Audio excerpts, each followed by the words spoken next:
So recently, a few well-known directors have got into some hot water over comments they made about the Marvel Cinematic Universe. Martin Scorsese saying that Marvel films aren't cinema. And I agree with him, but probably not for the reasons why he decided to say that. I actually think Marvel Cinematic Universe shouldn't be considered cinema because it's more like a TV show. It has a lot more in common with Game of Thrones or The Walking Dead than with Taxi Driver or The Godfather. And there's a few reasons why. The first is the connected universe, which is one of Marvel's biggest strengths and the reason why any movie they put out is going to make hundreds of millions of dollars, if not billions of dollars. Every movie's connected. The great thing about that is we have all of these interlocking stories, we have characters that we can root for over and over and over again, and that's great. But from a filmmaker's standpoint, that can be kind of hampering for a few reasons. The first is plot-wise. For any character in the Marvel Universe, you have to make sure that you're being loyal to their story up to that point. If you're going to put Iron Man in the Spider-Man movie, for instance, you have to make sure that his character is consistent with what's happened in every Iron Man movie, every Avengers movie, any previous appearance he's been in. You also have to make sure that the art design for those characters is consistent. So Iron Man's suits in each movie have to look similar. They have to look like they're built by the same character.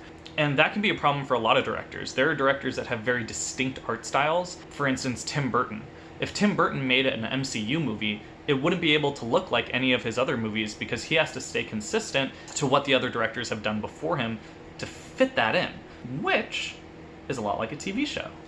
If you look at an episode of Game of Thrones, they're not all directed by the same person, but they have to make sure that the way that their episode looks and feels and the plot points that it follows are the same as everything that's come before it.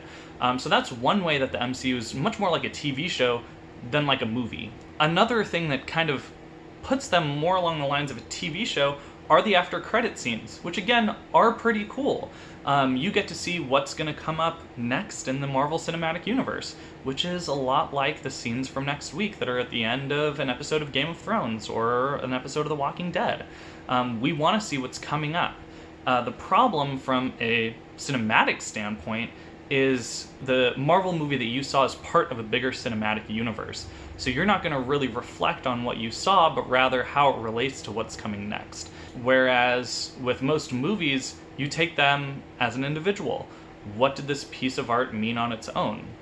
I would argue that Kevin Feige is much more responsible for every Marvel movie than the individual directors are. Same with a showrunner on a TV show. David Benioff and D.B. Weiss are much more responsible for what went on in Game of Thrones than anyone who did an individual episode. In this case, the showrunner is really the auteur rather than the director.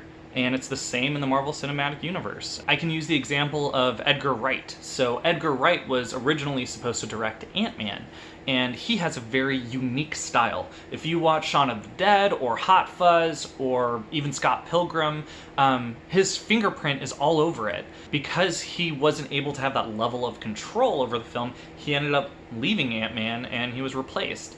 And that's the problem for a lot of directors. If you take a director that has a specific style and you put him in this sort of manufactured assembly line style of films, it puts a damper on their creativity. It definitely drives some of them away. One other thing that the Marvel Cinematic Universe does that really no other film franchise does is it breaks itself into seasons, just like a TV show. Each phase or season has its own season finale, which is an Avengers movie.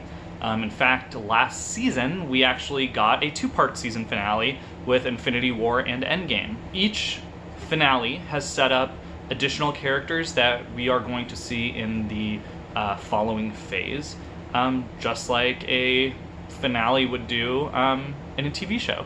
It closes off the current storyline and it moves us on to the next storyline. And this plays a part in the bingeability factor that Marvel movies have. It's a way to get us back into the theater and to keep things fresh, which, again, it's great, but it leaves us with the mentality that we're always looking forward to the next Marvel movie.